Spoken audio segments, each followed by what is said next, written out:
Hey everybody, welcome to this evening's program. Today we're going to talk about brainwave entrainment, everything from binaural beats to hemispherical synchronization. If you'd never heard of any of this stuff, don't feel bad. A lot of people haven't, but it can really impact your life. Basically, your brain has a tendency to want to work at certain frequencies. If you can give it supplemental frequencies, you can invoke things like more relaxing or more relaxation, enlightenment, deeper meditation sessions, even dream planting. There are some of these techniques that can make you see different things while you sleep. It's very cool. It's been around for a long time. The ancients have used this for years. We're going to show you ways that you can use it in your personal life to increase your level of happiness and also get more out of your meditation and relaxation sessions. So it's going to be a great show, going to be a deep dive. Thank you, everybody in the chat. Let's get started.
Welcome back to Quantum Ladder Podcast. My name is Louis Borges. Joining me as always, my good friend and co-host, Mr. Marquise Williams.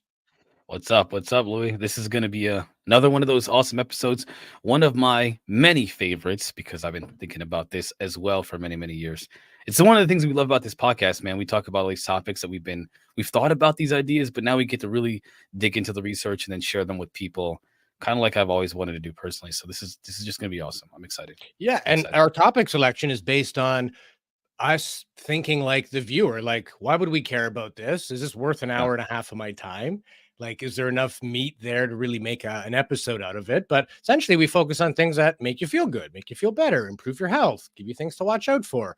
So we're trying to basically wave the flag on important topics that we think everybody should know a little bit more about, but break it down into a digestible format, lots of videos, lots of imagery. We are not PhD scientists. We're just science and tech buffs.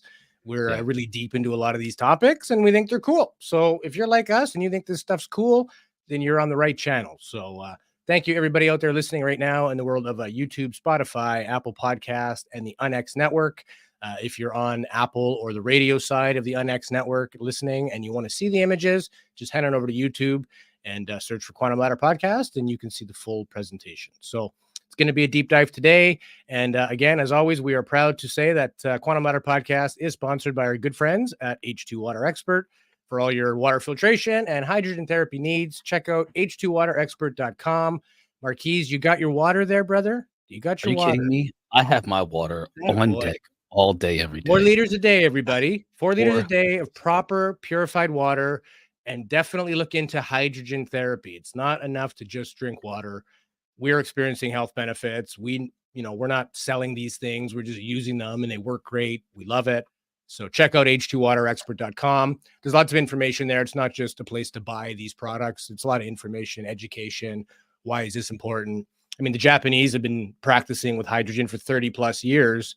It's not a new thing by any means, but it's fairly new in North America, but definitely something that, if you're somebody who has chronic pain, or if you have certain things that just don't seem to get diagnosed, or you've been battling with things and pills aren't helping, you never know. Try it out. It's nothing toxic.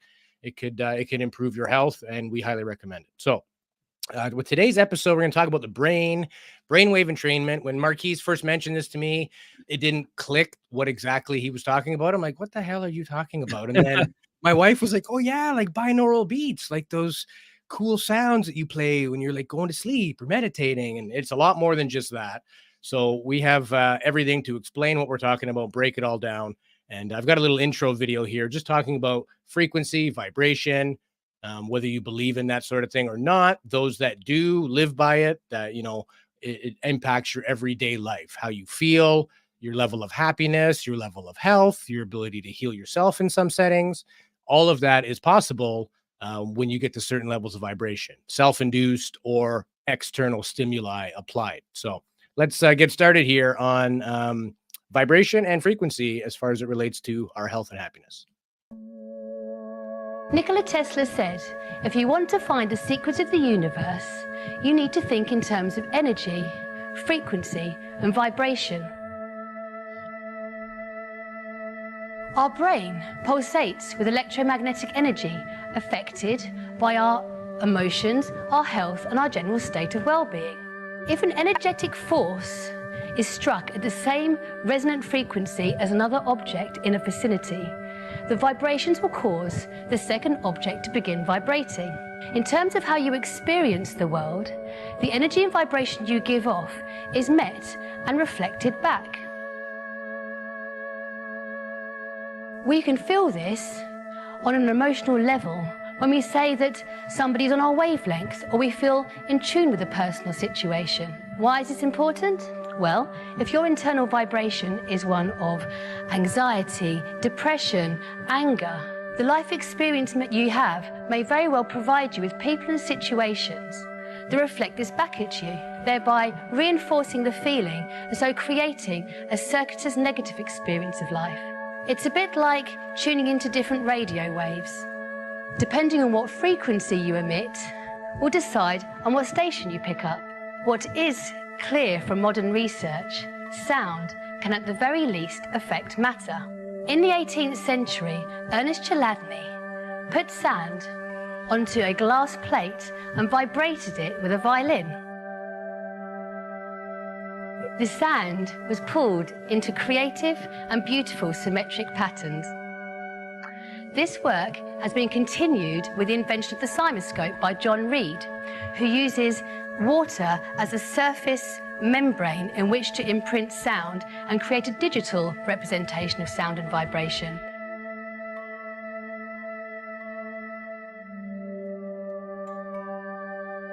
Notice the symmetrical shapes and the similarities to those found in sacred geometry and within the harmonious shapes found in nature. According to Gardner Snook of Manchester University, the difference between a healthy cell and a cancerous cell is like two very large orchestras all playing their instruments at the same time. But in the cancerous orchestra, the tuba is horribly out of tune. In the following two clips, you can hear the difference between the healthy pulsations of a yeast cell and the high-pitched frequency of one that is stressed. Notice the distortions as represented on the cymoscope of the one that is stressed.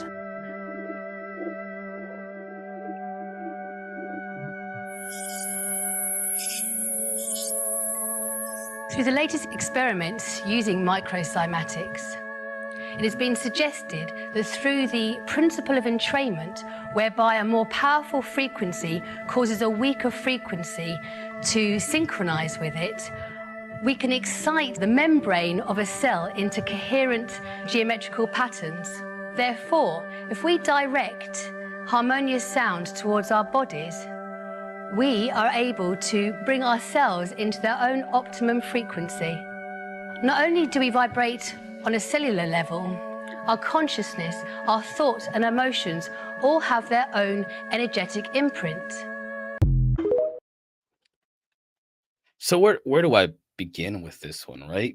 Because I love this stuff, man. This is so cool. I love the idea that, potentially if a healthy cell vibrating at 44 hertz, right, and a cancerous cell's at 58 hertz, if you could somehow get that cancerous cell to adopt a different frequency, it would act like a healthy cell. I mean, that's a simplistic way of saying it, but ancients have done this for years. Look at the Tibetan Buddhists, the chanting and the sort of like you're trying to create a frequency that they believe not only helps the psyche, but can heal the body. Hitting a bell of a certain tone. Most religions have some type of a tonal input whether they knew it or not for thousands of years, but science does actually back up that with the right frequency and vibration, you can impact cells, you can impact, and obviously you get the health benefits of Right. what goes along with that as well. So it's fascinating stuff. Yeah. So, excuse me. Sorry. So here's how I think about this whole like the whole topic of brainwave entrainment. And in this sense, the frequencies and what is called resonance. I've always said this before. I've talked about this a lot, about the idea of like a synchronization, but of life itself and people, and how we have a symbiotic relationship with not only each other, but the planet we live on, the organisms around us, and so forth. This is something that proves essentially that there is, on some level, a physiological connection between all things in the form of resonance, right? The idea that things resonate to the frequencies of things around them. So if you're talking to a plant, people say like, oh, if you talk to a plant, they actually grow better. There's a lot of reasons why that is. It could be because of the breathing on the plant getting nutrients that way. But also there's a sharing between you and that plant of, we call it energies, but essentially it's frequencies. It's that frequency you're putting, that energy, that emotion, that feeling you have towards the plant. It sounds crazy, but it's scientifically proven that there is a resonance between you and the plant. The exact same thing happens, especially when it comes to water, the effects of water, frequencies and sound on water, which we can talk about that in a second. But they synchronize. So as one vibrates, right, eventually they vibrate together as they are synchronized. That is essentially the idea of what this entrainment is. You're using an external stimulation of some kind, a repetitive beat, a repetitive frequency, and frequency is just the same thing over and over again at certain intervals. You're using that to synchronize your brain with that frequency. And there's a lot of science behind that. We'll talk about that later. I don't want to get too dense into it, but that's what this whole thing is about. It's about synchronization. It's about resonating yourself with not only other people, with your environment, the universe itself, if you want to go that far, but most importantly with the way that you want to feel and think about anything in any given situation, how you want your state of mind to be in any situation. You have to resonate at the frequency, and we'll talk about the different frequencies here soon, that you're trying to achieve. Absolutely. Yep. And essentially we're talking about 5 bands of frequencies within the brain. So you have delta waves, theta waves, alpha waves, beta waves, and gamma waves. And this is basically what we're talking about here. So this is a comparison between traditional, just normal stimulation, or binaural stimulation with people who have closed eyes. So traditional pure beat being the music or the binaural beats, and then meta music, obviously kind of a combination of both. But look at the brain activity, particularly in alpha. Beta is kind of your waking state. You're always in beta. Well, we'll get into that in a few minutes. We'll break them all down. Yeah. But basically, this is why it matters. We're trying to affect things like deep sleep, pain relief, anti-aging, even potentially healing, improving that REM sleep, that rapid eye movement that actually makes you feel rested. Even if you get 8 hours of sleep, if you don't have proper REM or REM sleep, you won't feel refreshed. Again, you can get into states of theta for deep relaxation, meditation, creativity. Alpha is attributed with things like relaxed focus, stress reduction, positive thinking, sort of speeding up your learning on things. Beta is sort of focused attention, cognitive thinking. Your conscious is more in control than the subconscious. And gamma waves are sort of the highest level of cognition, memory recall, and your peak awareness is when you're in gamma. So each have their own, positives and things that you can affect. And we'll get into all that. But this is a cool clip that Marquise found here, just explaining it a little better. What exactly is entrainment? Those are the waves. Now, how do we entrain our brain and our bodies to resonate with that? How do we use this as an actual therapy? What is brainwave entrainment? Brainwave entrainment was discovered in the 1970s by the Monroe Institute, a group that may or may not have been funded by the CIA. Brainwave entrainment uses specific audio or visual stimuli to influence the frequency of an individual's brain by simply playing a flashing light or repeated sound. Using flashing lights or sound, the brain can be placed into a state of consciousness such as relaxation, focus, meditation, and even anxiety and depression. Just about any human emotion can be entrained into the brain using these frequencies. The frequencies the brain responds to are those between 1 and 100 hertz. If you were to stare at a blinking light flashed at around 7 hertz with a simultaneous 7 hertz audio frequency playing, the human brain will entrain to those frequencies. The brain will oscillate at the exact frequency being played, and this can be seen on an EEG machine. This effect can be used for meditation or perhaps mind control. So there are a couple things I want to say about that video. These videos are very rare. They're hard to find sometimes and sift through them. So I found a couple videos that kind of fully encapsulate what I'm trying to share with you guys. But let me just kind of correct the record with what he said. It was developed by the Monroe Institute. The CIA did have a hand in funding that research. And let me tell you a really interesting fact about a couple interesting facts about that, the idea of brainwave entrainment and how this all started. So Robert Monroe, he was an audio pioneer and a radio and cable TV executive. He founded the Monroe Institute in the 70s. He has a technique that. I'm sorry. I heard a little thing in there. I'm reading my notes here, but he had a relationship with, of course, the CIA in conjunction with this study for brainwave entrainment. Now he says that this is essentially as you're producing two different sounds, and this is how it works, okay? And I'll explain exactly how this works. Let's say that you're producing two different sounds that are at different frequencies. Whatever the difference between those two frequencies is, your brain will essentially resonate at that missing frequency between those two sounds. So that's what a binaural beat is. It's an auditory phenomenon that occurs when two tones of two different frequencies represent separately into each one of your ears. So for example, like I said, if you have a 400 hertz tone that's in the left ear and a 440 hertz tone that's in the right ear, then there would be a 40 hertz beat that's perceived by your brain. And that's what your brain will essentially produce.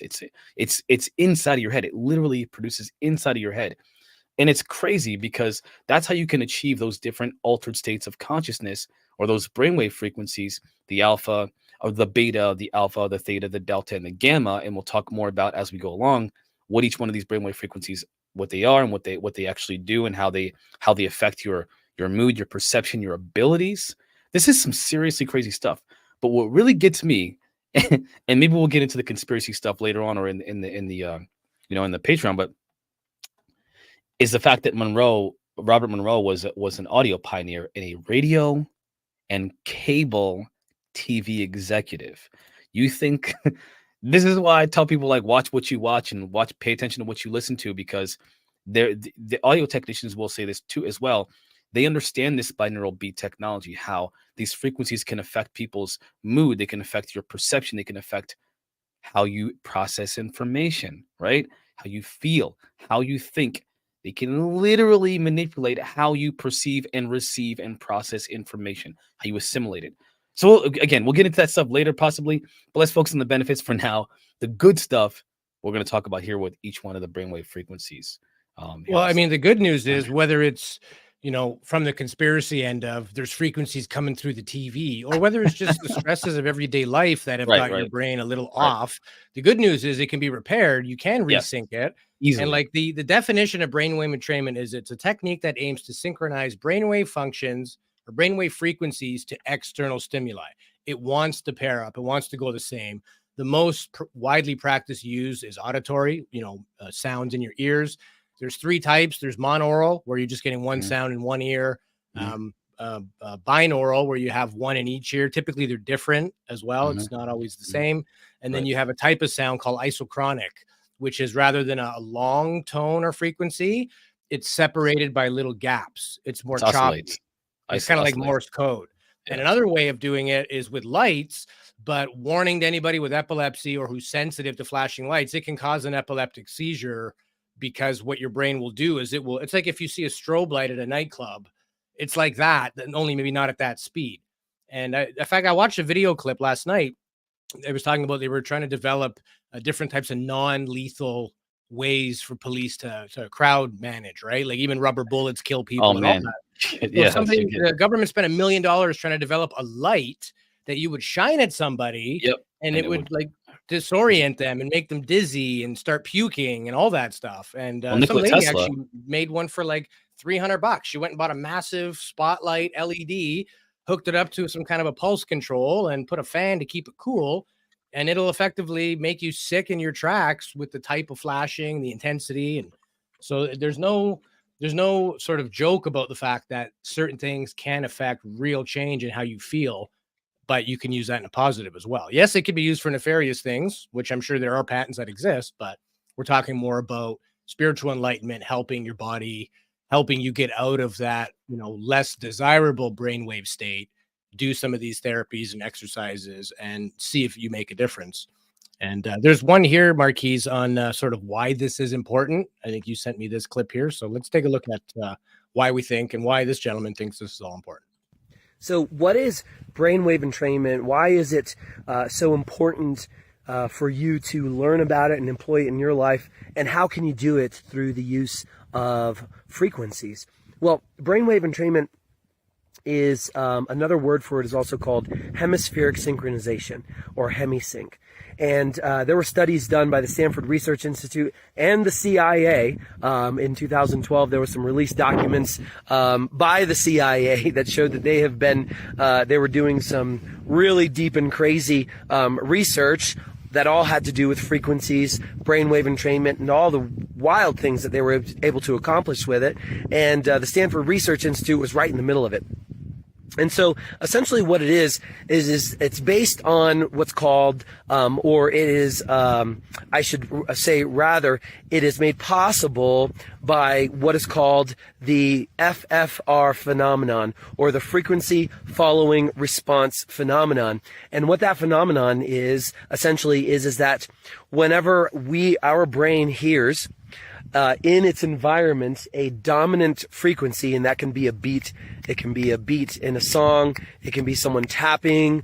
It can be a clicking. You can be driving down the road on a bridge and it can be any kind of heard or unheard, because it could be above our range of hearing or below our range of hearing. It can be any constant tone or beat that our brain will then entrain to, or it will balance the right and left hemispheres of the brain, and that particular tone or beat that it's hearing, it will entrain, and that will then become the most dominant frequency that the brain is operating in. And so you probably know this, but the ranges of brainwave frequency that have been documented are coming from the highest, which is gamma, then going into beta, and beta is actually split up into 3 different ranges. And then there's alpha, and then there's theta, and then there's delta. And so every single one of those brainwave frequencies, or those ranges or areas, affect our neurology, our brain, and different parts of our brain differently. And they actually have very profound effects on our health, the way our heart beats, the way the hormones that are created in our body, neurotransmitters or neuroinhibitors. And so we can quite actually, when we really understand the power of frequency and what these different frequencies, what they actually do or invoke within our brain, which then connects to our body, then we can use frequency in many areas where we have used pharmaceuticals or drugs before. And one of the most profound ways is with ADD, ADHD. Instead of having to be on drugs that make you feel one way, or they inhibit a certain hormone or a certain chemical, or create a chemical imbalance, so that way they can incite one type of thing to make you focus more. There's always a give and take with that, and some things have to be tested out, and then there's addiction problems and all of this stuff. Well, with frequencies, you don't have to worry about any of that. And the same thing with depression, anxiety, PTSD, sleep. For every single one of those categories and areas, there are a range of, or a set of specific frequencies that can help you to operate at your best, or achieve and in many cases, so much better than the placebo, and so much better than the pharmaceutical drug, achieve what it is that you're trying to achieve. To sleep the best way, to have the best focus, to finally have some groundedness in your life, feeling like you can accomplish things, to have some release or relief from this debilitating depression or PTSD or anxiety. Even if it doesn't affect you all the times that it does, you don't have to worry about taking a pill or doing anything like that. And so that's the power of frequency and brainwave entrainment. But that's just literally scratching the surface. So if you want to know more, like this video, comment below. If you have any questions, comment. I'll reply to you in a video as well. So that is essentially what frequencies and brainwave entrainment are, kind of in some ways, and how they do and they react and they work. And if you don't know who I am, I'm Matt Aponte. I'm a certified sound therapist, certified NLP practitioner, clinical hypnotherapist, and also ISM mind coach. And I've been studying these frequencies for many years now, and I've used them to help not only myself, my wife, my family, my friends, but also clients, and also hundreds of people around the world that have taken these frequencies and used them in their own life. So like this, follow for more, and I'll see you in the next video. It was a very comprehensive video. I know. I found it. He could have made that in about 1:30. But anyway, he could have. The thing that I got most out of is this sort of hemi-sync. When you typically see EEG brain, echoencephalogram printouts, typically you're seeing activity in the left lobe or the right lobe. Each hemisphere, each part of the brain controls different functions. But if you look down at the bottom in beta, look at look at the beta and the medical music or meta music, the very bottom right-hand corner. The brain is literally circular now with sort of equal amounts on both sides. It's like that fire starts in the middle and spreads. It's not a left brain or right brain thing. It's a whole brain thing. It's working in unison as one.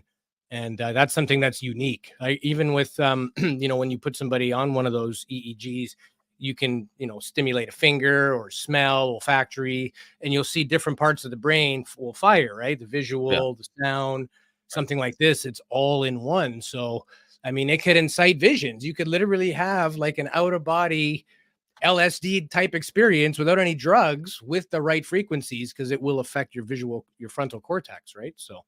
Yeah. So in between, so in the center of your brain, right, is like a cluster of like these fibers. They call the corpus callosum. I think that's how you say it. The corpus callosum. It's what connects each side of the brain. Corpus callosum. Callosum, I believe. Callosum, yeah. Corpus I gotta callosum. Google that now. You go ahead. I gotta Google that. Yeah, I think it's corpus callosum. It's like a cluster of fibers in between your brain. Corpus callosum, CALLOSUM. Corpus callosum is the primary commissarial region of the brain, consisting of the white matter tracts that connect the left and right cerebral hemispheres. Yeah. So when they talk about things like hemispheric, or hemisync is a technology that they use. It's part of what the Monroe Institute uses now, or hemispheric synchronization. That those fibers help to stimulate each side of the brain. They synchronize them. That image that you pulled up earlier, that's a really good image, because I'm gonna see if I can pull that. I don't know which one you pulled up here. Let me see. So if you look at the very top left one, the traditional Theta 5 hertz one. You see how in the center of your of that head, there's this red circle here? That's where most of the activity is. And then as it spreads out, obviously the blue is like the colder regions where there's less blood.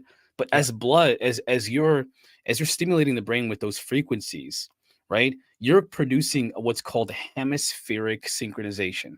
It's where you get the whole brain stimulated so that essentially you are using more of your brain at any given time. And when you do that, you have things like enhanced creativity, super learning, accelerated learning, better processing of information. So you can assimilate information much easier. You can assimilate it better. You can have more creative thoughts, have better productivity, be more focused. All the things they talked about in some of the stuff we talked about earlier, these types of these types of meditation techniques and therapies, for example, the hemispheric synchronization therapies or the hemisync or the brainwave entrainment, that is how you get those frequencies. And again, we'll talk more about some of the technologies to do that. But man, it's crazy how this could be used. And I've used them before, by the way. These things can be used to give you what's called whole brain thinking, not synesthesia, where you're mixing senses together and you're like smelling colors or anything like that, or something like it's not like that. It's more about using like your emotional intelligence with your creativity, with your analytical intelligence, all at one time, which gives you a greater level of intelligence. Ultimately, it gives you what's called higher brain functions. So this is really good stuff. This is really good. I think. So really let's great. go through them real quick, just to sort of explain the differences and the benefits, and then we'll go to our halfway point break. In the second half, we're going to get a little deeper. We'll play you some examples of what these binaural beats look like. We'll give you ways of slowing down your brain waves. People like Joe Dispenza and other sort of meta thinkers give their insights on it. We'll show you a little more on like sand patterns and stuff like that, and how you can use frequency to meditate. So second half is going to be action packed. So let's get started here, Marquise. I'll go through it, and then you enlighten us, because you know a lot more about these individually than I do. I'm familiar with the overall phenomenon. I haven't really played with this stuff. I'm interested. I want to try this. I want to actually see. I'm very critical and skeptical usually. So let's see if it works. I'll report back in a couple weeks. And, so beta brainwaves, anywhere from 14 to 30 hertz. Essentially, this is your alert, focus, your typical awake state. It is the most common wave pattern. Some of the features, this is the brainwave for the fight or flight response. So anybody dealing with anxiety or panic attacks, that can be modified, focusing on the beta state, increased concentration or alertness, improved logic, reasoning, and critical thinking, feelings of anxiety, stress, and scatty, unconfused thoughts. If anybody's had COVID and they have that sort of COVID brain, you're not as sharp as you used to be, this is a way to also help with that. And the alpha waves, so these are lower frequency. It's typically generated when our thoughts are really not concentrated and our minds are wandering. This is like a daydreaming or kind of quasi meditative state. We're relaxed. So anybody who's doing any kind of relaxation but doesn't want to, be asleep, still wants to function, putting on makeup, doing light housework. You're busy doing something, arts and crafts. You're typically in that alpha state. Some of the benefits that go along with that. So again, as Marquise mentioned, our brain hemispheres become naturally synchronized, in phase with each other. It's a relaxed, detached, or absent-minded awareness, sort of the daydreaming mind. It enables us to remember our dreams and meditative states, so we can actually recall stuff. A lot of people, I'm one of those people, I don't remember my dreams ever, so maybe I can benefit from something in this area. Yeah. And there's a link between the conscious and subconscious mind. This is sort of the gateway. It's receptive to casual and auto suggestions, kind of like hypnosis, or the ability to go into a hypnotic state. You're still with it, you're still conscious, but you're not your usual awakened self. And then of course increased vividness, creative benefits, we mentioned memory retention, things like that, and even health. So anxiety, alleviate stress, depression, chronic pain, high blood pressure, athletic performance, cerebral blood flow, motivation, energy, happiness. What do you got on alpha and beta waves? What do you want people to know? Let's do this. All right. So so let's talk about how I want to walk you through each one of these brainwave states, because this is I salivate over this kind of topic right here, because I've learned a lot about it over many years now.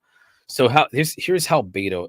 I'm going to walk you through each state and talk about how they affect you from the highest level, which is beta, to the lowest level, which is the gamma. And what the effects are of each one of these as you go from each one and transition into the next one. So from beta is, and I have here, there's 14 to 30 hertz is what beta is.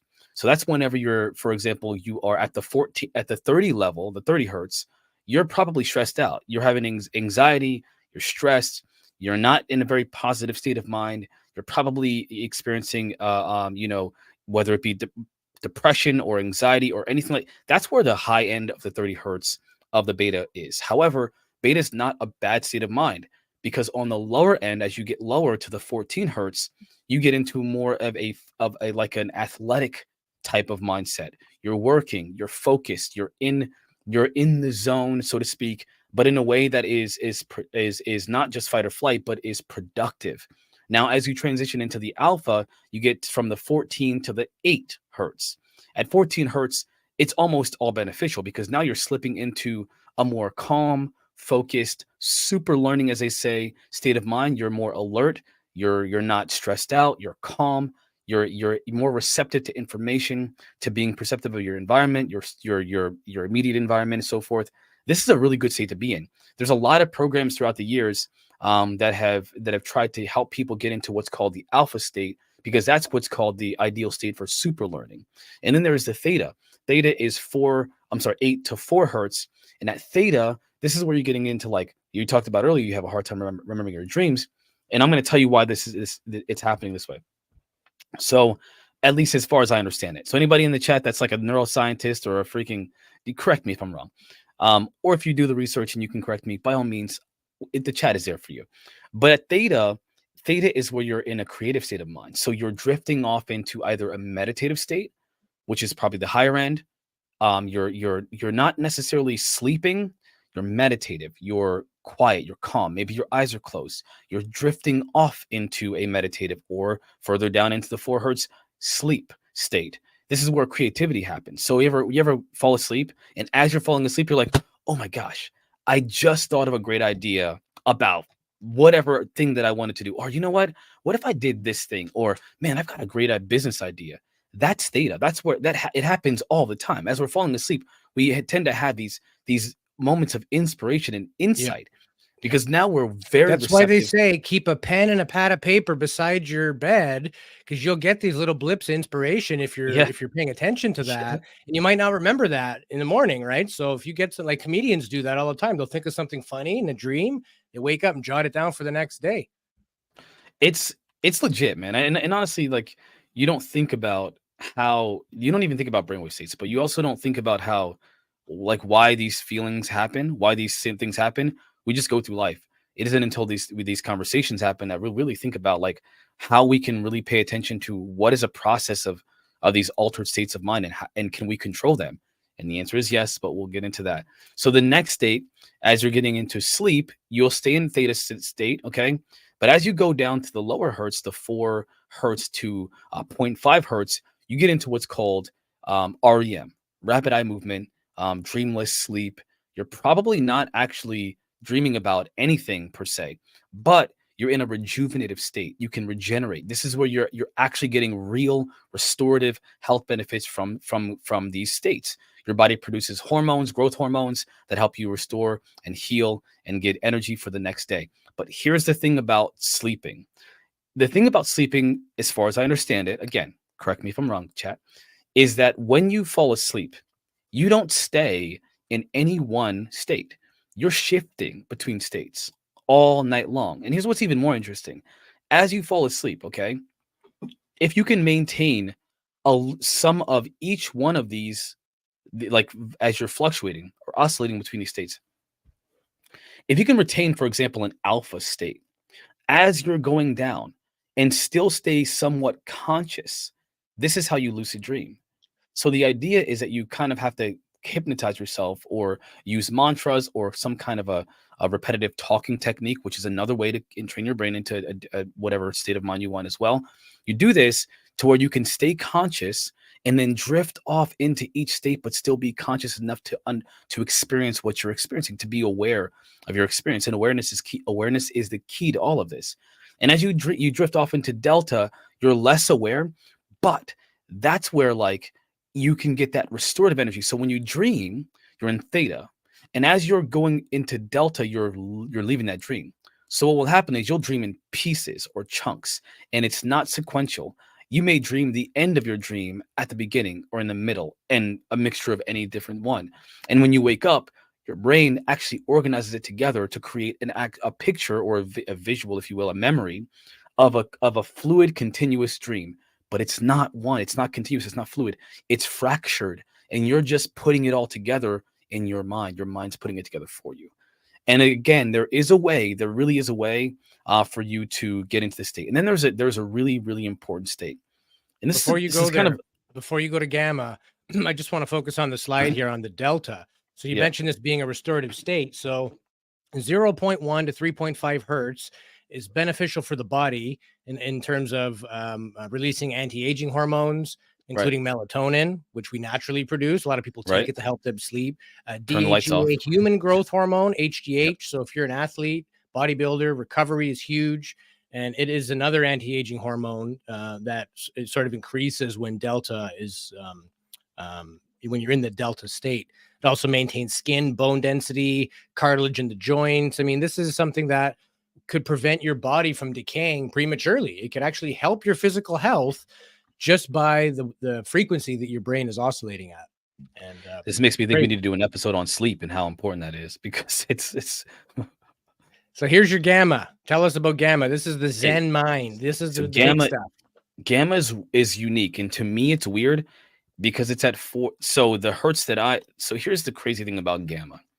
Gamma states the general state of gamma, and I don't understand this. I don't fully understand why this is, but it's 100 hertz to 30 hertz.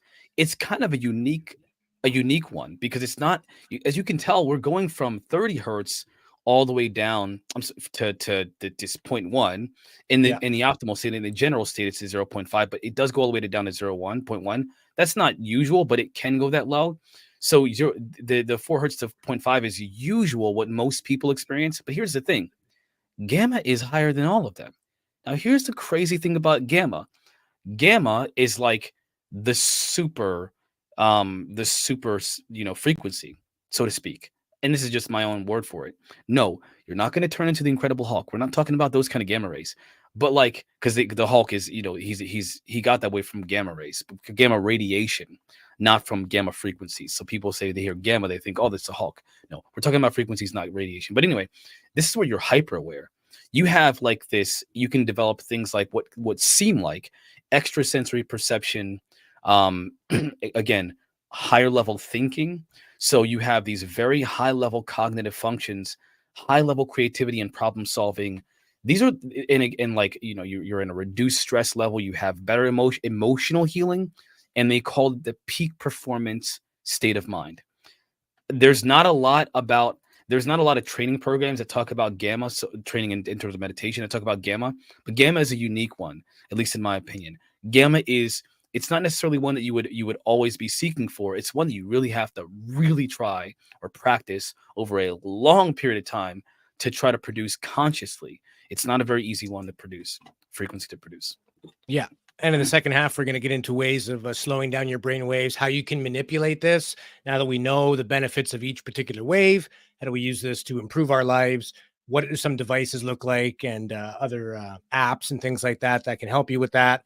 And we'll break it all down. So refill time, everybody. Chat is on fire as usual. We see you guys. Thank you. Give us a thumbs up if you like our show. And also check out our brand new website, if anybody hasn't already, quantumladderpodcast.com. If you haven't subscribed to us, come on. What are you waiting for? Surely you love us by now. I mean, it's been 4 months. My gosh. We've been dancing. We're not asking to go to bed. We just want to go to dinner now. So hit that subscribe button. We'll see everybody back here in 5 minutes.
And we are back with the second half. It's a fascinating topic. My brain is still reeling a little bit over this whole thing of how to do this. How do I implement this in my life? What are the effects? To quickly summarize, the beta is sort of your cognitive enhancement in your beta state.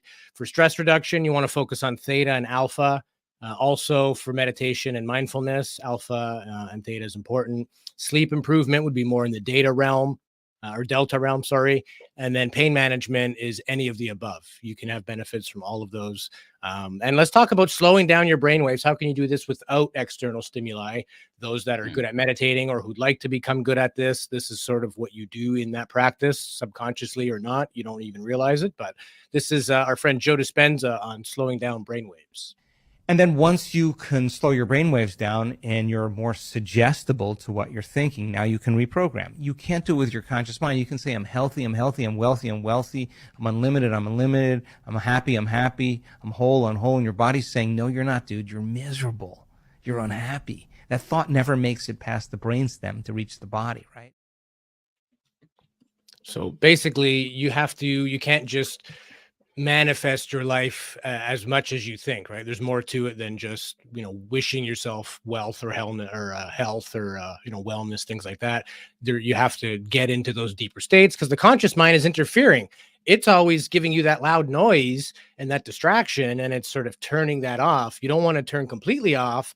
You just want to turn off the Metallica so you can hear the Beethoven that's playing at the lower levels, right? Yeah, and I always tell people, like, whenever I used to do the meditation techniques, you think, oh, you have to, because the technologies that they use to help the external ones are expensive. At least I think they are. Maybe some people might not think they are.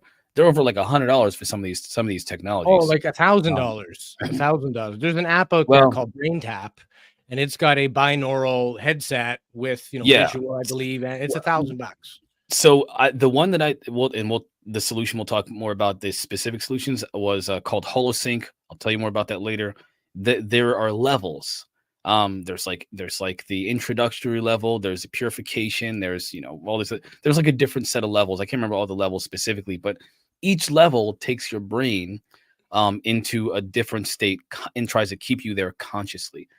They're over the course of, I think it's like 2 years or something like that, maybe 3 years. It's $1,000. Like you have to pay for each level.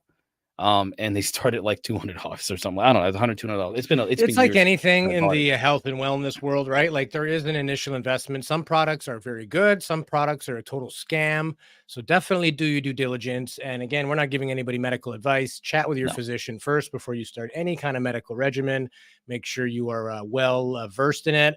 And don't be surprised if a lot of medical practitioners aren't really adversed. A lot of the sort of newer tech and stuff that's coming out. We're very much involved with hydrogen therapy now. A lot of doctors don't know much about it. And if you chat with a physician from Japan, they'll tell you that, they've used these in hospitals and nursing homes for 3 decades now. And, even my neighbor, I have an 85-year-old Korean couple that, they've been around the world and had a whole bunch of businesses, and they're still very healthy. They walk like 3 times a day, and they're into gardening. And I see they have one of those water ionizers. I can see through their kitchen window. They roll the blinds up, and I'm like, hey, even they have one of those. So in Asia, these therapies are very well known. It's not met with resistance. It's accepted that, there's ways you can heal your body and prevent sickness and, prolong longevity. And particularly Asian women are very much into looking young for a long time. They don't want sunlight on their face. They will do all the right things to, keep themselves looking healthy and clean, and they, eat good food. I mean, the Asian people have the longest lifespan on the planet. They have the healthiest diets, the least cases of overweight and, obesity related diseases, diabetes, cancers, things like that. So maybe there's something we can take out of these ancient Far East, methodologies. And sound and vibration and music therapy has been around for thousands of years. This is nothing new. So, let's play an example of what a binaural beat sounds like. So this is 40 hertz. So Marquise, do you recall what 40 hertz is? That gamma? Yeah, 40 or higher. Because it'd be in between the 30 and the 100 range is gamma. Right. Okay. And the benefits of gamma, again, high level of intelligence, increased compassion, self-control, greater than average feelings of natural happiness, and increased awareness throughout your senses. So we're going to taste some colors here, folks. Let's hear 40 hertz. It's very clear that binaural beats of 40 hertz can shift the brain into a heightened state of focus and cognition. There are other frequencies that are interesting, but 40 hertz binaural beats, there's the most quality research on. Binaural beats are best accomplished by feeding 2 different frequencies to the 2 ears. So if you're going to use binaural beats, which should definitely be used with headphones, and then you have what's called this brainstem area that reads out what are called interaural time differences, and then it extracts the delta, essentially.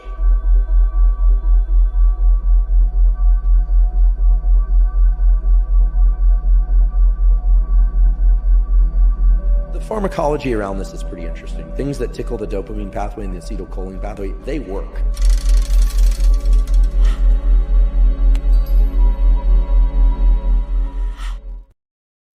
So it's that kind of dreamy music playing in the background. That's what the actual 40 hertz are. There are some that are just tonal. It's just like a long extended sound. I think, did you send me any clips with an example of the isochronic choppy ones, or just a long? I did not know. And by the way, I don't know that deep into like the chemistry of like the brain chemistry of it. I don't know that deep into it. So, that's not something I can give any commentary on at all. So refer to your local neuroscientist for more information on that. And I'm like, now, remember, layman here, not like a freaking neuroscientist level. Let's get some info on the music aspect of it. Listening to certain types of music, good or bad. You know, people 100 years ago would call certain music the devil's music. Well, maybe there's something to that. Maybe certain. I know with chords, if you're like a major or a minor. So like spooky movie music, Halloween music is always written in like a minor chord. Some metal music is written that way. And the major chords are like happy music and like jolly tunes and things that make you feel a certain way. So if you, even a kid, if you play them one song and another, say which one's happy, which one's scary, they can tell you, right? And it's because that's what their brain is perceiving from the frequencies of it. So this is why listening to music at certain frequencies can be beneficial. When we listen to music, our brain and our body become part of the instrument that contributes to our perception of that music. Music is your brain, or your brain is music. And that's because music, believe it or not, is a neurological phenomenon. Most of us think of music as something that happens outside of us. The sounds we hear, the lyrics we hear. It turns out that when we listen to music, it activates nearly every piece of our brain. Moreover, when we listen to music, it activates our brain in ways that our brain itself, and indeed our body as well, help to create that music at the level of so-called neural ensembles. That is the firing of neurons. So yeah, there is no sound without the brain's interpretation of it, right? Yep. There is a book called This Is Your Brain. Excuse me. It's called This Is Your Brain on Music. And essentially, it's written by Daniel. I think his name's Daniel Levitin.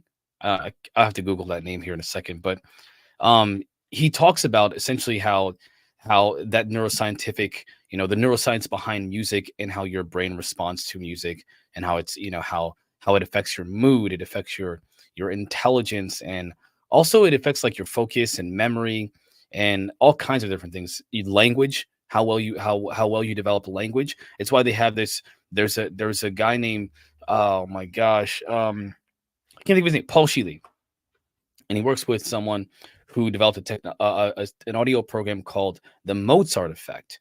And if you haven't heard of the Mozart Effect, and I didn't plan on bringing this up, but let me just look this up real Even quick. like the baby Mozart, there was that's like a brand now of many different products, but originally it came from the idea that when you're pregnant, or when your wife or female is pregnant, put a set of headphones over the bump and play Mozart music to the baby. And we did that. And also I like sort of house and techno music. So when my baby was in my wife's womb, everywhere we would drive around, that music was playing. And I don't know if it's coincidence or not, but if my daughter hears any commercial on TV that has a techno beat, she instantly starts dancing. So I made my baby sort of a mini version of myself by accident, just through the introduction of music therapy. But we used to hear the activity levels when we would play the music. All of a sudden, the punches and kicks would just go crazy. There was a definite response of the baby hearing that. It wasn't just sort of the same activity level as normal. Once the music was on there, it really increased. So who knows? I'm sure it didn't hurt, as long as you don't have it too loud, of course. I mean, sound travels through water very easily, very well. But there is something to that. So if you are expecting Try the old headphone on the bump trick and play some Mozart. Yeah. So I have some information about that, by the way. Just say because I didn't remember the details about this because this one was a little bit more niche for me. I was like, oh, this is really interesting. But the Mozart effect was, and this is just pulling it up here. This is just initial research on the internet just right now. It was a study published in 1993 by, can't pronounce his name, but Rosher, Shaw, and Kai. They had these participants listen to Mozart's sonata for 2 pianos in D major for 10 minutes. And they got a temporary boost in spatial temporal reasoning abilities compared to those who sat in silence or listened to relaxation instruments without. And notice you said D major. It's a major chord versus a minor chord that invoked that positive benefit, right? Well, I don't know why, but yes. I don't know the Mozart effect. I don't know the details of that in this moment, but I do remember vaguely like, oh, that's part of this whole, intelligence enhancement. I've always wanted to learn, like, no, how do I increase my intelligence? How do I become smarter, more aware, more cognizant? How do I increase my cognitive functions? I played the brain games on, I think it's Luminosity or whatever on my phone. Things that help to increase my cognitive abilities so that I don't get old and stupid, or I should say older and just you're less trying to increase neuroplasticity, which we covered in our last episode, right? It's things you can do. Neurons that wire together, fire together. It's to eliminate bad patterns, create new patterns, keep your brain sharp, keep it, the logo for that episode is a brain lifting weights. So it's essentially what you're doing. You're trying to keep the muscle mass of something. And, same thing with older people. If they don't use their physical bodies, it starts to decay. So this is all about prolonging that. And brain exercise is not lifting weights. It's many other things. And this is just one therapy that you can use to help with that. So I think I mentioned this a bit last week when we talked about, neuroplasticity. When you listen to brainwave entrainment, so one of these techniques, the holosync technology, Bill Harris, there's a lot of educational material by Bill Harris. There's a couple of books I'll talk about a little bit later here. But what happens is that your brain will remember how when it produced those frequencies on like a bed of salt or a table of salt. Yeah, we have a video clip on the sand patterns. Yeah, let's check it out. Okay, let's check it out. I'll show you this little clip on frequencies.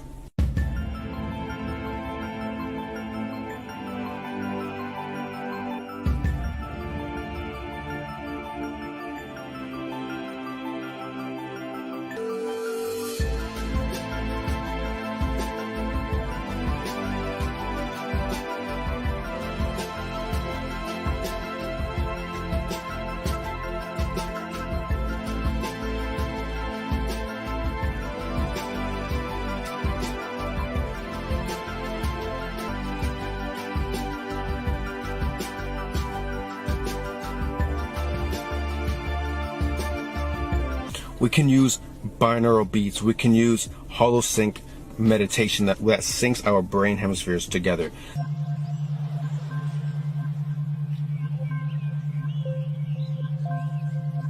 This will give us a state of concentration and relaxation. And this is the best time to visualize, to manifest. Your mind and your brain is very powerful. All we need to do is focus it and not allow our subconscious to fight against it, and that we can stay focused and not get distracted.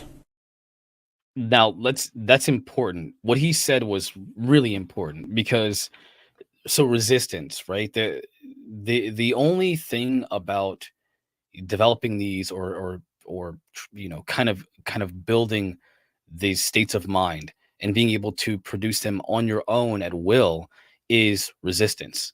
The thing that stops you from getting there is resistance, or makes it harder for you or takes a lot longer for you is resistance. When I first did the meditation techniques, I remember sitting there and first of all, I fell asleep. The first 10 minutes, I was out. I completely passed out because what happens is it's taking you from the beta, the alpha, the theta, and the delta, and you're supposed to try to stay awake. You got to sit up, you stay awake. The problem is your brain is not used to those thresholds. Remember I said the threshold. You'll hit that threshold, and a lot of times people will fall asleep. But as you do it every day, 30 minutes a day, just 30 minutes a day for the intro, eventually you'll stay awake the whole time. You'll start to get this really euphoric feeling in your body and your mind. You'll start to feel more calm and even throughout the day. And it'll last. If you keep doing it, it will last. It won't stop just like initially. It'll last. But the problem is, when I went to the deeper levels, I got irritable because I would meditate for an hour. You go through the first stages, which is to get you into the state of mind, the delta state with awareness. Then you go into, for example, the next level, which is a whole hour of maintaining that level, that brainwave state in conscious. That's where you get that upheaval. Okay. The upheaval is like all the thoughts and feelings and stresses and worries and wonders and past, present, future, all the things that bother you, they will come up. Your traumas, all that stuff will come up. And sometimes I would be like, I can't do this anymore. I'd have to stop because I don't want to face those things that have been repressed in my consciousness for so long. I'm facing them now. And so as you're doing this over time, eventually, and this is crazy, the technology will make it so that you can handle it. Whereas without it, you couldn't. You'd face it and have trauma. You'd experience more trauma from having to face it. Eventually, you'll develop a higher level of threshold in your brain. That complexity of the brain waves will increase the complexity of patterns in your brain, of what your brain can handle. And then as it does this, you develop the ability to become more resilient. And then resilience it affects how you feel about everything that you experience in life, all the stress and all the things that happen. You become less and less likely to be affected by those things. And as you do more and more of these trainings, it takes you into, as you remember, each one of those brainwave states, there's a high level and there's a low level. So it takes you from the high levels of each one of those brainwave states to lower levels and lower levels and lower levels until you're at the lowest level of each brainwave state consciously. And that's how you develop the greatest benefits of each one of those brainwave patterns, those brainwave states. It's crazy. It's so crazy how it stuff works. And that's just, and it affects your hormones as well, because yes. Our brain is a chemical factory, and depending on the chemicals in our body, we feel a certain way. We feel good. We feel poor. Chemical imbalances have a whole list of conditions associated with being chemically imbalanced, bipolar, and all that stuff, right? So actually using music, as we saw in the clips earlier, different frequencies, it's kind of like the water experiments with Dr. Masaru Emoto. Water that's been blessed or given intention of love has these beautiful symmetrical crystals. Water that's been shown hatred or lack of empathy or caring is just devoid of any pattern. So clearly the vibrational energy of each is different, and that shows up in the geometric pattern it produces.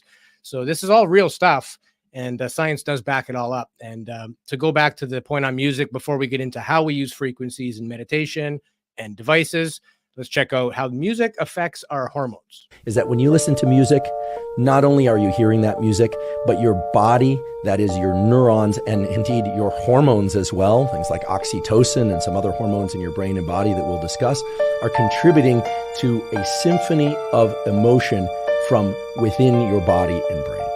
Okay, so while music can't explain objects, it can't describe them. Oh, they cut that clip short. Yeah, very short. So But that's point taken.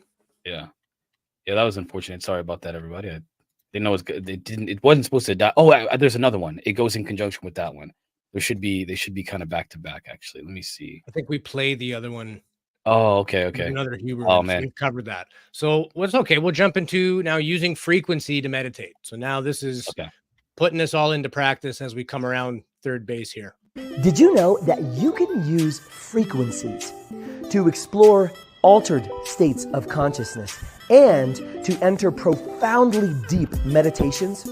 See, what happens is when different sound waves or frequencies enter our ears, it triggers this phenomenon called the frequency following response. And what that is when the brain recognizes a dominant frequency and it begins to entrain the right and the left hemisphere to that frequency. And that's called hemispheric synchronization. And when that happens, we are tuning into either the gamma range or the alpha, theta, or even the delta range. Now, whenever we enter one of those altered states of consciousness, we are able to experience profound things. So when we use frequencies, with meditation, it's extremely powerful. And another reason why is because when we are trying to meditate without these certain specifically tuned band frequencies, what happens is that we are trying to get ourselves into alpha or theta, or if you're an advanced meditator, into delta or gamma. And so what happens is we have to put a lot of energy into focusing and keeping our focus really aligned with the particular frequency or the intent we are trying to achieve. And what that does is that takes a lot of energy. That's why it takes a lot of practice to become a good and experienced meditator. However, with frequencies, when certain frequencies are played into our ears, our brain then can align itself with zero effort from us, and we can lock into any one of these frequencies or the specific bands that are within these frequencies. And then once we're locked in, we can fully experience that particular altered state of consciousness without having to put so much energy into aligning and keeping focused in that particular altered state. It's a wonderful experience. And if you'd like to try it out for yourself to enhance your level of meditation, then you can click the link below or the link in my bio, and you can go to my NutriZen app. I've spent the last 5 years creating and perfecting frequencies as an audio engineer and a sound therapist and neurolinguistic programming practitioner and clinical hypnotherapist, so that way I could enter extreme altered states of consciousness, tap into my higher self, download wonderful ideas to help me move forward in my life, tap into my intuition, and access extreme levels of creativity. And so I wanted to make that available for you as well. So go try it out for yourself. And I'm also going to be releasing a masterclass on frequencies, how they work, how you can use them to enhance your life, and even begin allowing your body to heal. And if you're interested in that, just heart this video or comment below. And when it's ready, I'll send you a DM. All right. That was fantastic. I actually don't have any comment. That was really good. Yeah, he That was really takes the good, cake yeah. on that one. We have nothing further to offer in that respect. That was fantastic. The yeah. only thing I would say is, again, we'll try to remind people the difference in these waves. They're just different oscillations, Yeah. but you can go into states on your own. But as he mentioned, it takes a lot of effort, and that's the difficulty a lot of people are having, myself included, with meditation. I'm very busy. I'm always on the go. To calm my mind is a very difficult thing. It's much easier said than done. Sometimes it happens more naturally when I'm not trying. Just lie down, close my eyes, and just go where it goes. And I've, lucid dreamt and gone to places visually in my mind. And I know when people get hypnotized, they basically want to take you somewhere. They tell you to visualize somewhere peaceful, somewhere that's happy. Mhm. That's kind of making you lucid dream, not knowing it, right? It's to get into that lower state, away from that beta where you're very busy, you're very focused, the oscillations are high. And it's weird because you go from beta being high, and then alpha is slightly less oscillated, theta's less, delta's even less, like the sleep. But gamma, you would think it would be like hyperactive, but it's not. It's That's a what I thought, hyper yeah. oscillating wave, but it's just peak awareness. It's not like too much caffeine type of peak, it's just that's your car on maximum horsepower. It's running Yeah. at 8,000 RPM wide open, and it likes it in the right setting and for certain amounts of time throughout the day, right? Yeah, and the other thing is about the fact that you can get to these different states easier through the technology. You can do it without it, but it's just easier to do it with some of these technologies that we were talking about. Yeah. And there are various apps out there. I haven't found any free ones yet. Maybe Marquise, if you know No. any.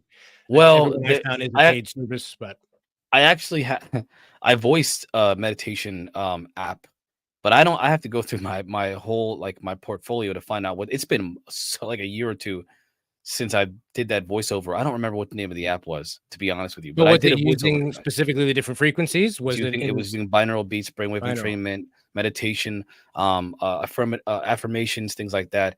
They would conjoin affirmations along with the binaural beats and brainwave entrainment. There's actually something called autophonics. Let me just again, since we're talking about it, give me 1 sec. Well, I'll look it up and talk about that as we go Sure. along. I'll play our last clip here on home devices for brainwave entrainment, and then you can present your autophonics. Hey guys, Dr. A here with Optimal Brain. Today, brainwave entrainment technology video. So I get a lot of questions from you guys in regards to what do I use for brainwave entrainment, for balancing my brain in my clinic and personally. Well, here's some technology for you guys to consider.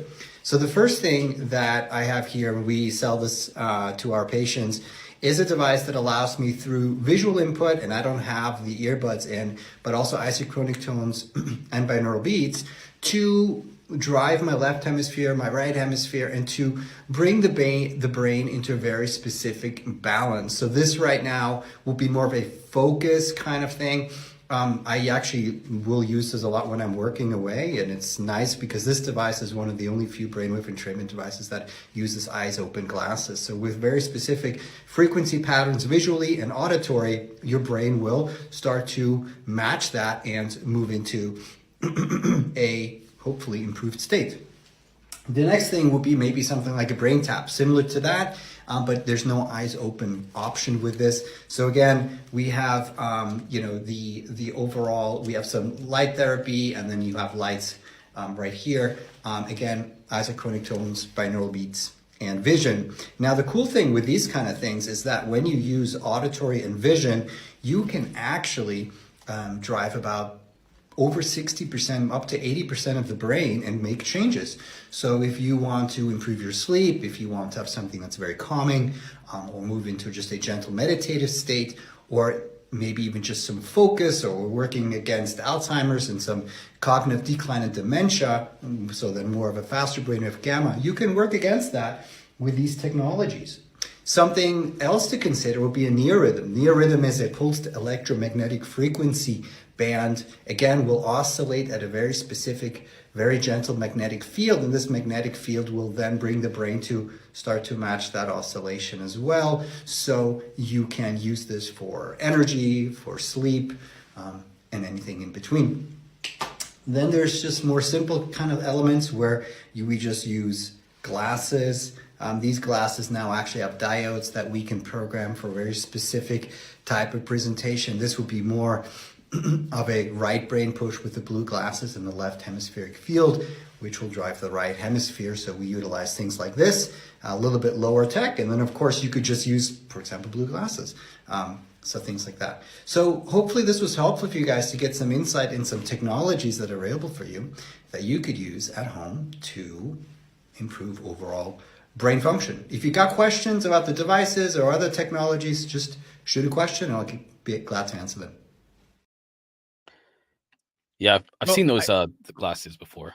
I think like with any type of device, especially stuff that's kind of new age, do a lot of research on specific devices.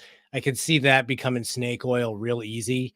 Like these lights, these glasses that shine blue lights at a certain pattern are going to make you, maybe, I don't know. I haven't done the research. I don't want to comment either way or slam a product, but before you go invest hundreds or thousands of dollars in your hard-earned money, find out what's what, find out what's crap.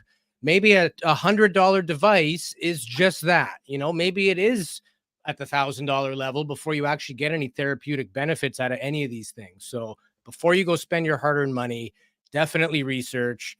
A lot of people, like with any therapy, 30% of it is from your brain, right? It's the placebo effect. If you give 100 people a pill that suffer from migraines and you tell them this will help more than half of you, 30% of the people, even if given a sugar pill, will report that they have improvements, right? So the brain is a very powerful thing. I could tell you that this is going to get rid of your headache. If you believe it enough, 30% chance it's going to actually work, right? So not saying that there isn't any scientific, expertise behind that or technology, but like anything that's based on science, but the device may not deliver what you need or enough of what you need. Cheap is cheap. I'm not saying that you should buy the most expensive thing either, but just be very careful in the world of any type of new product that hasn't really been tested. It's not mainstream. It's not something that we've had for 20 years. So do your due diligence before you spend money on stuff. Start slow, maybe get an app, some headphones. If you notice benefits, then go from there. I got an app, by the way, for you that I had a long time. As we were talking about this, I was like, oh, there is an app that I used to use. It's called Brainwave. I don't know if it's on Android, but I do know it's on Apple. It probably is on Android. It's free to download. They do have like paid versions of it where you can download some more of their, their classes and techniques and stuff like that in different frequencies. There's like 100 pack here. I'm looking at it now for like $4. They're very cheap for those. They do have binaural beats. They don't Now, have is some it of the kind of like that relaxation music that's sort of ethereal, you or can. is it It's just like what I tone? I like remember. the ones that sound like Yeah. it's music. It doesn't feel like it's just some random So frequency. I don't. It's been so long since I used it. We're talking like 10 years since I used this. This app has been around forever. It's called Right now brainwave. it's called Brainwave. They're Brainwave. celebrating. They were just recently celebrating their 10-year development, which is ironic because as it launched, I got this app like at launch 10 years ago. Ironically, I just said it, but I just saw, yeah, it was 10 years ago. It was exactly 10 years ago. About a couple months from before. But either way, so the autophonics technology I was talking about before is, and this is really interesting. So you know how we have self-talk. We're always telling ourselves something about our experience in life. Well, Yeah. usually the self-talk is negative. It's a lot of things that we don't like. We focus heavily on things that we don't like. It's actually something that I read a lot. I read a lot of psychology books and a lot of like the neurotherapy or the neuroscience talks about how when we or the NLP, the neuro linguistic programming course I've taken, they talk about how we always have this self-talk, and a lot of times it's not positive. It's usually negative. We call ourselves realists, but really what we're doing is we're developing this negative perception of the world in order to prepare us for any kind of negative outcome. We think that we're preparing ourselves for it, but essentially what we're doing is we're literally creating that negative mental state in our mind through our words. So what autophonics is, it's at least in this respect, because autophonics is a different technology on its own, but in conjunction with like the meditation techniques and the binaural beats, they will record your voice. And this, I remember doing this. They would have you either write a script for a mantra or for affirmations, or they would give you affirmations that you would read in audio form. Then you would send that to them. They would embed that audio of your voice into the binaural beats technology, and what you would hear, all you would hear, Is your is own the voice. sound. Well, you wouldn't hear it because remember, it's heard or unheard. So Oh, what you would do is you would hear the sound of rain, lots of rain. And it was, I love this, by the way. I love the sound of rain. In the rain, you could have different other audio as well, but I like the rain one. You would hear rain, and then the rain would have a very low, very, very low. You could barely hear it. If you have yeah. bad hearing, you won't be able to hear it. It's so low. You'd have to really be focused on it and really pay attention, and you'd hear that low oscillating sound frequency. But underneath that is an audio recording that's your voice that is so low you cannot hear it, but your subconscious can. Right. So you're brainwashing yourself with positive affirmations by listening to this audio track that's been encoded. Dude, listen, I'm really glad that I got a chance to at least talk about this and share this with everybody. This is a really good topic. This is an awesome topic. For sure. I'm really excited. For sure. Yeah. And you feel positive about these things, right? It Yeah. it gives you that sort of respect for creation and nature and us being much greater beings than we sometimes give ourselves credit for. We Yeah. have the ability to heal ourselves. We are everything we need. We are perfect. Life is nothing but abundance, but it's easy to get wrapped up in that sludge of day-to-day media, negativity, other people, circumstance, illness. All this stuff keeps us ruminating in patterns of negative, and it's very difficult to break that because that's always coming from the conscious state. So how do you break something that involves you not paying attention to break it, right? You're by saying I'm going to fix this means I'm going to consciously fix my conscious. You can't. You have to turn that off. Either get to become a very good meditator, it's going to be frustrating and difficult, or use a tool, use an aid. Start with something like this. Get the brain, like anything, neuroplasticity takes time to build patterns, to break old patterns. There's no such thing as a magic pill overnight. You start feeling better. This is repetition, intensity, frequency, salience, or how much you believe in the healing potential of it. If you go into any therapy thinking this is a total waste of time, it probably is, right? Not that you won't get some benefit, but if you believe that there is a chance, I want to be open to that chance, give it the opportunity to do what it can without that conscious mind squashing it, and that inner voice or that sort of self-dialogue. Don't let that get in the way. So try some of this stuff out. Again, it's been around for thousands of years. It's now more available than ever. I'm going to try it myself on my buddy Marquis's recommendation. So, Yeah, man. Yeah. And with that, our next episode is going to be on near-death experiences with our good friend Mindy Toddfast. She has had a near-death experience, a very scary thing that turned into a very beautiful thing in her life and certainly changed it. She's also written a book recently called Dying to Meet You. So we're going to interview her and talk about her experience. And if anybody has had a near-death experience or knows somebody who has, it'll be a topic and an episode you definitely want to watch. So final thought to you, brother, before we close out. Yeah, so the only thing that I want to say to everybody is it is possible to control your state of mind. The trick is frequency. So whether you're doing it through the way that you talk to yourself, internal dialogue, whether you're doing it through breathing, whether you're doing it through an external technology, it's all available to you. You can do it. Just remember, just like we talked about last week, it's about consistency. Do it over and over and over again. The closer you are from one session of anything to the next, that 10,000 hour rule, right? The better results you're going to have, and the quicker they'll get to you. So believe in yourself, do something, anything, whatever it is you want to do it now and do it often. And I think that the great things will happen for you that you want. Absolutely. Yep. Well said. So with that, we'll cue the epic music. On behalf of my co-host, Marquise Williams, and myself, Louis Borges, thank you everybody for joining us. We always love reading your comments in the chat room and spending time with you on Thursdays. We'll see you all next Thursday at 9 p.m. Eastern on our YouTube channel. Till then, take care of each other, and bye for now.